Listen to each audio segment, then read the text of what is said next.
Hello friends, today I am going to do the quick revision or one shot revision of semiconductor devices, which is useful for competitive examination, because in this chapter there are a lot of formulas that we have to learn, and that formulas which are useful for solving many numerical questions. Okay, now this particular revision I have divided into some different subtopics, in which first I am taking semiconductor physics. Okay, so first is types of semiconductor that I am going to discuss.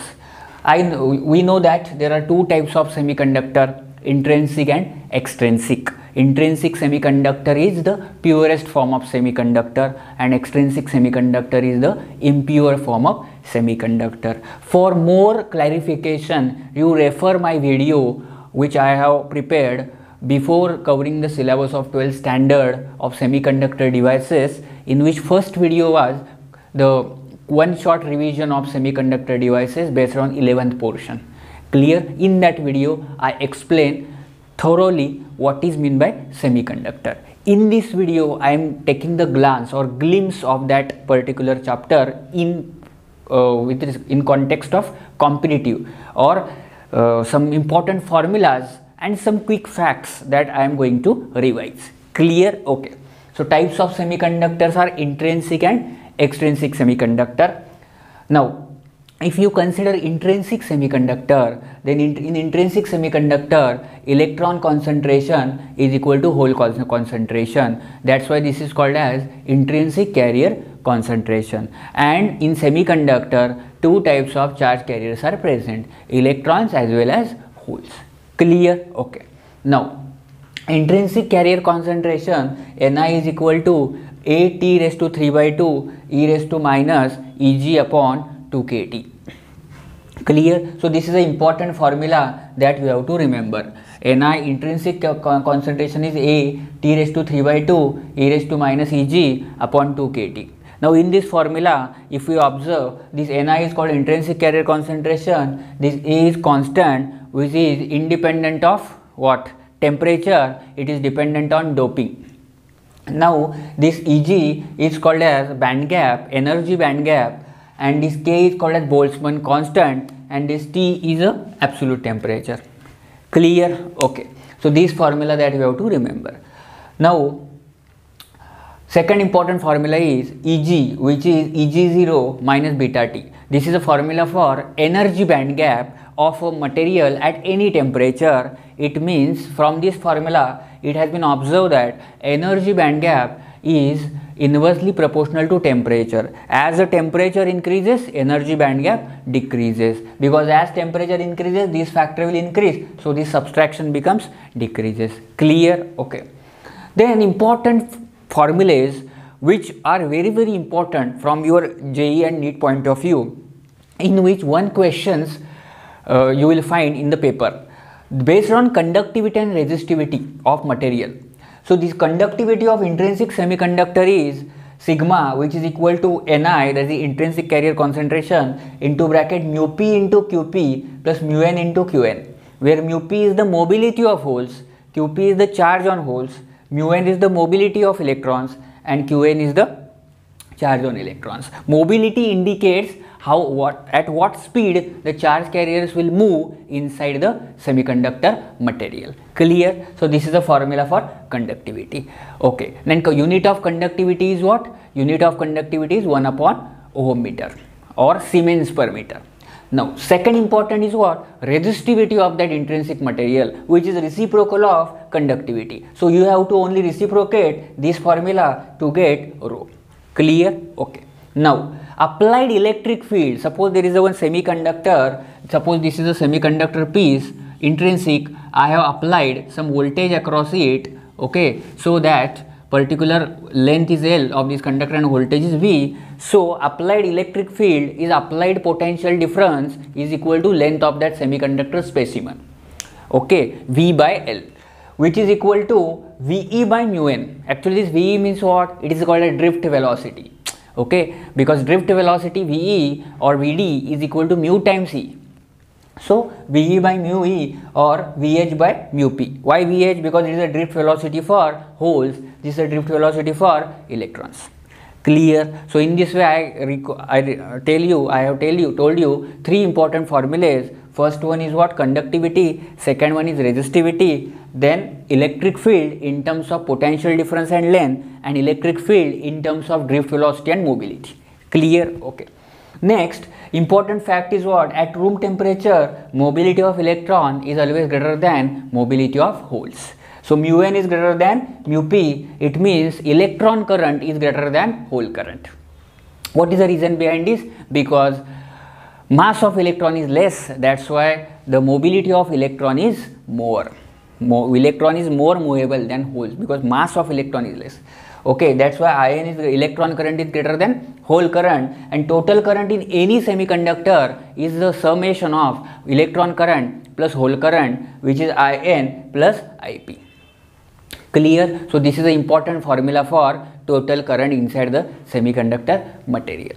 Now, if we observe extrinsic semiconductor, then there are basically two types, in which first is N-type, second one is P-type. So in N-type semiconductors, as I already discussed with you, the important dopants which we are using is what? Pentavalent impurity, that is phosphorus, arsenic, bismuth.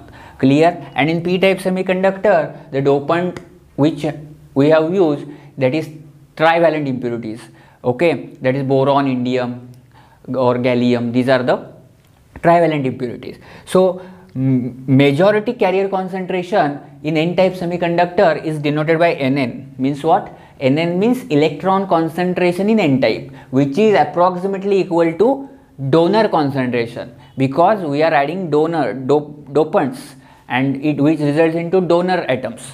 So that Nn is equal to Nd for N-type. So hole concentration in that N-type material is given by approximately Ni square by Nd, where Ni is intrinsic carrier concentration and its value is what? 1.5 into 10 raised to 10 for silicon, and for germanium it is 1.5 into 10 raised to 30. That facts you have to remember. So this is what Ni square upon Nd. It is a hole concentration in N-type semiconductor. Then conductivity formula for N-type semiconductor is approximately equal to Q times, that is charge on that particular electron, into mobility of electron into donor concentration. Then the resistivity of the N-type semiconductor is 1 upon conductivity, and total conductivity of the semiconductor is addition of N-type conductivity plus P-type conductivity, which is equal to Q into bracket mu n into Nd plus mu p into what? Na. Clear? This is a formula for total conductivity. Then for P-type semiconductor, hole concentration is majority, that is Pp is Na. Then electron concentration in P-type is what? Ni square by Na. Then conductivity of P-type is what? Q into mu p into Na, and resistivity is what? 1 upon sigma. Clear? So these formulas are very important from competitive point of view, because in previous papers there are questions based on this resistivity and conductivity, and in that also they have specifically mentioned you ignore the hole concentration for N-type. It means you have to only directly use this formula for conductivity, and you have to take the reciprocal of that and you will get resistivity. So in one paper there is a question on resistivity, determination of resistivity from conductivity for heavily doped N-type. It means you have to ignore the hole concentration, only electron part you have to take. It means only these formulas you have to use. So this is an important formulas. Clear? Okay. Now another important formula, that is drift velocity, that is current density J is I upon E. Okay, which is equal to sigma total into E. J is sigma E. Clear? J is equal to sigma E. For N-type it is sigma N into E, which is equal to sigma into electric field is what? V by L. So this is a sigma T into V by L. So any one of these formula can be utilized as per the requirement and data given in the problem. Okay, yes. Next is drift velocity Vd is equal to I upon NEA. This is also important formula. Drift velocity is equal to I upon NEA, and this is denoted by Vd. Now drift velocity can also be written as mu times E, mobility times electric field intensity, and this current density J can also be written as rho times Vd.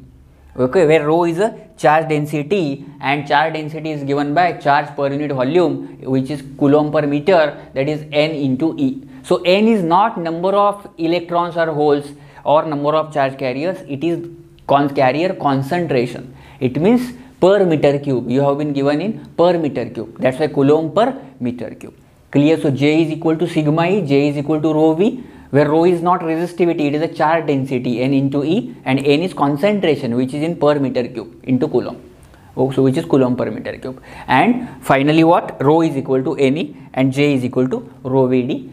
Then Vd is I upon NEA. So these are the important formulas from semiconductor physics which can be utilized while solving the problem in JEE and NEET. And you will find one question from these formulas. So please prepare this formula very well.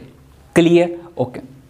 Now I am going towards PN junction diode. This is also one of the important part in your JEE exams. Okay, or NEET exam. You will be given some circuits and you have to model diode with equivalent circuit, and then you have to calculate some quantities. Clear? Listen here. Suppose in PN junction diode there are two methods of biasing, forward biasing and reverse biasing. So in this biasing, forward biasing, this diode D is connected in forward bias, as anode is more positive than cathode. Then RS is the series resistance or source resistance and RL is the load resistance. If diode is ideal and if it is made up of silicon, clear? If it is ideal, then directly, and if it is in forward bias, then I have to make diode short circuit. If it is forward bias and ideal, short circuit. If diode is practical and it is made up of silicon and forward resistance of diode is 0, it means even though diode is forward bias, it offers some opposition.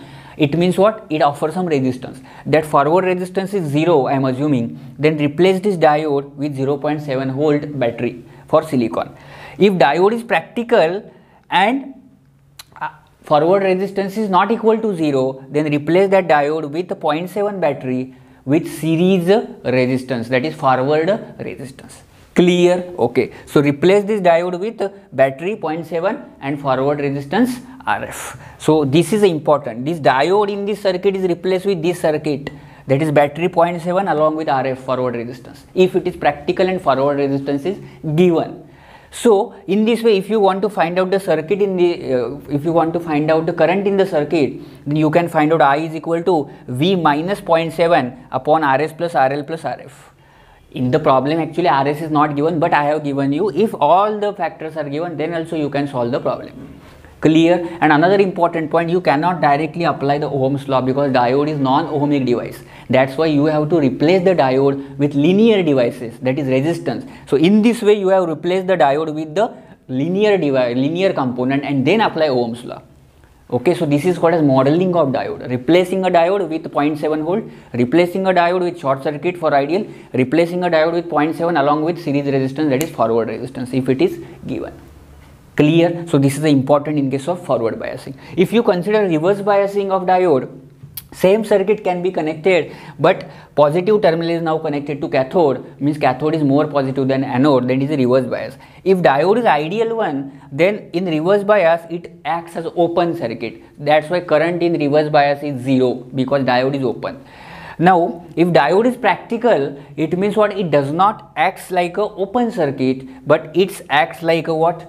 The battery of what? The applied voltage, reverse voltage or breakdown voltage. Clear? And if diode is practical and it offers some resistance, practical means what? Practically any diode in reverse bias offers infinity resistance, but in practical it offers some high value resistance which is in mega ohms. That's why this RZ should be connected in series with this voltage VZ.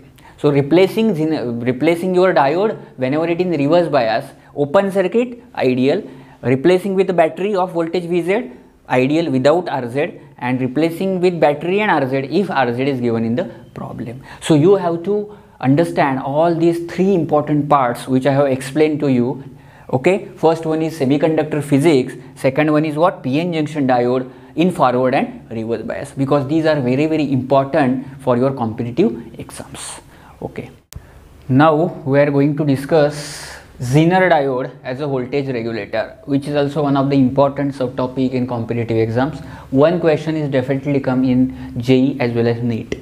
Okay, so Zener diode is one of the important repeatedly asked topic in the competitive exams.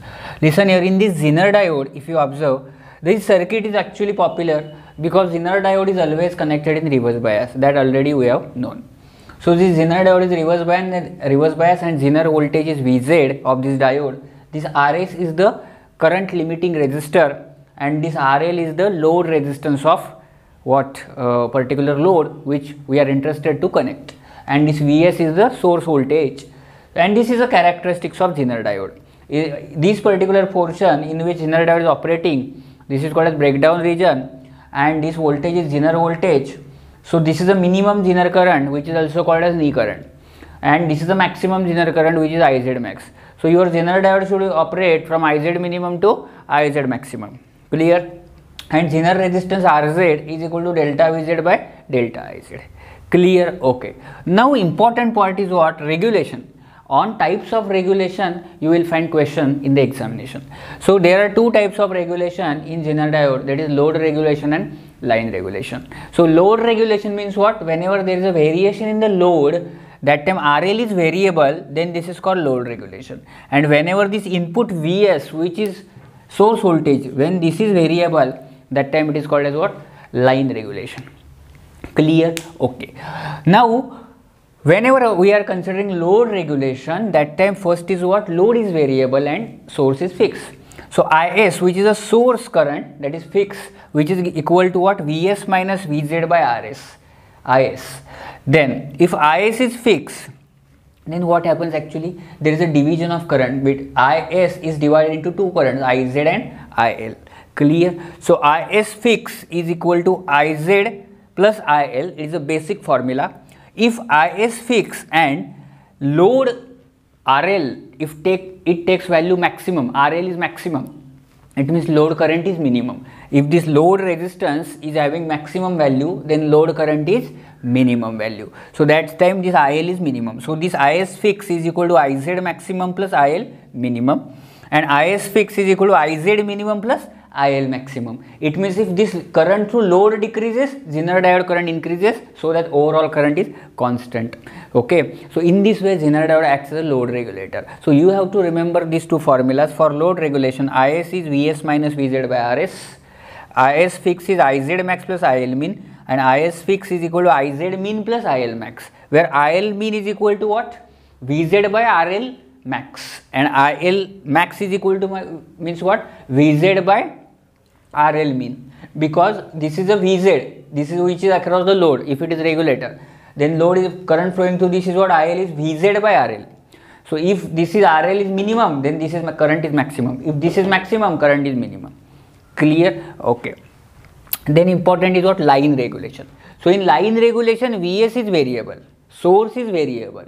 So if source is variable, then Is minimum is what? Vs minimum minus Vz upon Rs. Clear? Because if Is to be minimum, then Vs should be minimum. If Is to be maximum, then Vs should be maximum. So Is maximum is Vs max minus Vz by Rs. Clear? Okay. Then this is a basic equation.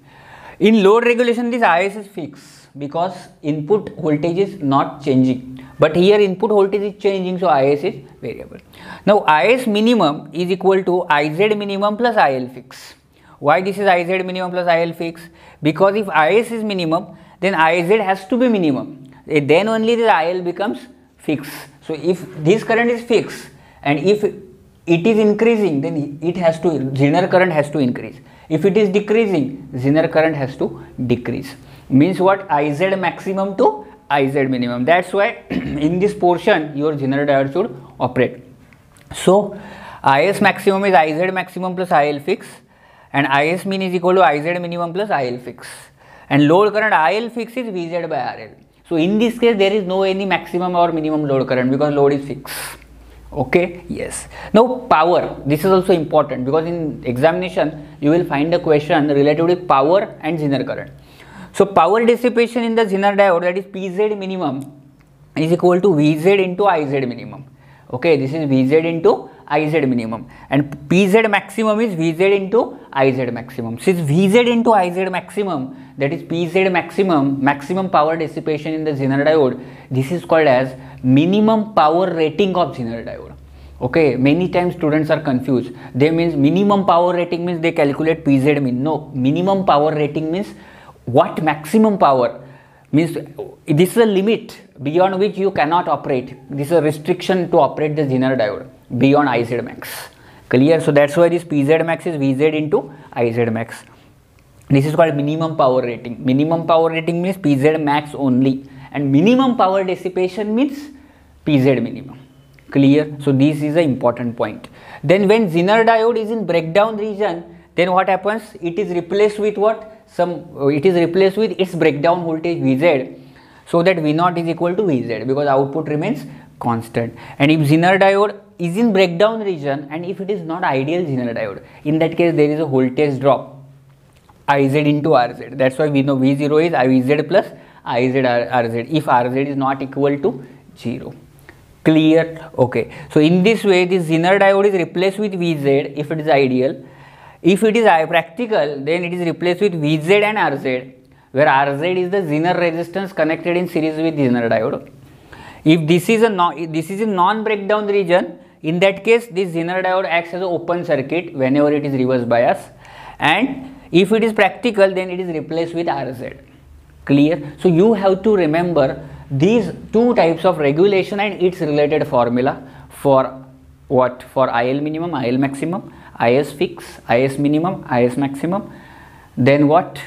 Power dissipation in the Zener diode. That formulas we have to remember. Clear? Because in Zener diode you will find such kind of figure, and you have to calculate the unknown current or any power dissipation calculation that you have to solve for that particular unknown application or unknown parameter. Clear? So this is the application of Zener diode as a voltage regulator. Now we are going to discuss another important subtopic from these semiconductor devices, which transistor as an amplifier. It is also one of the important topic from exam point of view. You will find one question from it. This transistor as an amplifier, as I already discussed with you in the regular core lecture, amplifier means increasing the strength of the signal. So if this is the input signal, then this is the amplified signal. It means its magnitude, amplitude is increased, but shape is same as that of original signal. And from exam point of view, this is the basic circuit diagram of amplifier which is provided in the question. Clear? Now important is what? Some formulas that you have to remember while solving the questions. Whenever you observe such kind of diagram, then what parameters you are supposed to calculate, that I am going to discuss. This is the important first equation. VCC is equal to VCE plus ICRL. From where this formula comes or equation comes? If you consider output side and apply the Kirchhoff's voltage law, then VCC, this applied voltage or supply voltage, is utilized VCE plus ICRL. It means what? VCE means voltage drop across this particular particular transistor, that is a voltage drop between collector to emitter. And ICRL, it means what? This is a load resistance. So applied voltage is utilized in can be spent for two purposes. First, it is a voltage drop across collector to emitter. Second part is voltage drop across load. That's why VCC is VCE plus ICRL. Clear? Then input Vs is equal to Vb, input Vs is equal to Vb is equal to delta IB Ri. It means as per Ohm's law, change in input current into input AC equivalent resistance result into input. Then there is another important beta AC, current gain of transistor, that is delta IC upon delta IB. Then voltage gain of transistor, whenever it is operating as amplifier, it provides gain, output voltage upon input voltage, which is equal to minus beta AC RL by Ri. It means, or it can be written as current gain into resistance gain. Gain means what? Output by input. Output side which is resistance present, load resistance. Input side which resistance present, Ri. So ratio of these two means what? Current gain. So that's why this is current gain into resistance gain, RL by Ri. And minus sign indicates what? there is a phase shift between output and input of an amplifier by 180 degree. This is important one. These questions one time asked in the examination. What is the phase difference present between output and input of common emitter amplifier? 180 degree. Phase difference means if input is like this, you are getting output like this. This is called phase difference. Clear? This is a phase difference. The output is what? Lagging with respect to input by 180 degree phase shift. This is an important statement. Then IB, that is what? Base current. Base current is Vs minus Vb upon Rb. Vs minus Vb upon Rb, because these formulas can be utilized for solving the problems, or whenever we we want to find out Rb, then we can use this formula. So you have to remember basic this first formula. VCC is equal to VCE plus ICRL. Beta AC is delta AC by delta IB. Voltage gain is beta AC RL by RI, and IB is equal to Vs minus Vb by Rb. These are the basic formulas which are important in case of this transistor as an amplifier in common emitter. Now there is another important what we can say configuration of transistor, that is common base and common emitter. So in common base and common emitter, I have prepared table so that it is easy to understand. This current gain alpha is delta IC by delta I in case of common base, which is current gain beta in common emitter, that is delta IC by delta IB. Then voltage gain AV is equal to delta VO by delta VI, that is AV is alpha AC RL by RI in common base. In common emitter, it is AV is equal to minus beta AC RL by RI. Okay, so this is actually minus sign, minus beta AC RL by RI, because on these formulas many times question have been asked in JEE. Okay, you have to find out voltage gain or power gain. Clear? So this is important. Next is power gain. Power gain is what? Alpha AC square RL by RI in common base. In common emitter, it is beta square RL by RI minus beta square RL by RI, and RI is equal to delta VI by delta IB. Here RI is delta VI upon delta IB. So these important facts that you have to remember in case of transistor as an amplifier. Also, one of the important relation that you may know, alpha is equal to beta upon beta plus 1, and we can say beta is equal to alpha upon 1 minus alpha. So these are the two important relations that you should know. Beta is alpha upon 1 minus alpha, and alpha is beta upon beta plus 1. So as a transistor, in transistor as an amplifier, you should know all these formulas, especially voltage gain, current gain, power gain, input resistance. Clear? And formulas for formulas for KVL, that is VCC, then Vs and IB. Okay, and VB you have to write 0.7 volt for silicon transistor. Clear? So from transistor as an amplifier point of view, you have to understand all these formulas so that you can solve the question based on transistor as an amplifier. Clear? So in this way, in this lecture, we have completed the one short revision of semiconductor devices, in which first part was semiconductor physics. Afterwards I discussed with you diodes, that is PN junction diode in forward bias, reverse bias, and its modeling. Then Zener diode as a regulator, which is also one of the important topic. That in that case I discussed with you the regulator application of Zener diode. And finally transistor as an amplifier, which is an important topic from your JEE point of view, in which one question you may find in your paper. Clear? So in this way you prepare all these formulas from semiconductor devices, because so that you can handle every question comfortably without any hesitation. Thank you.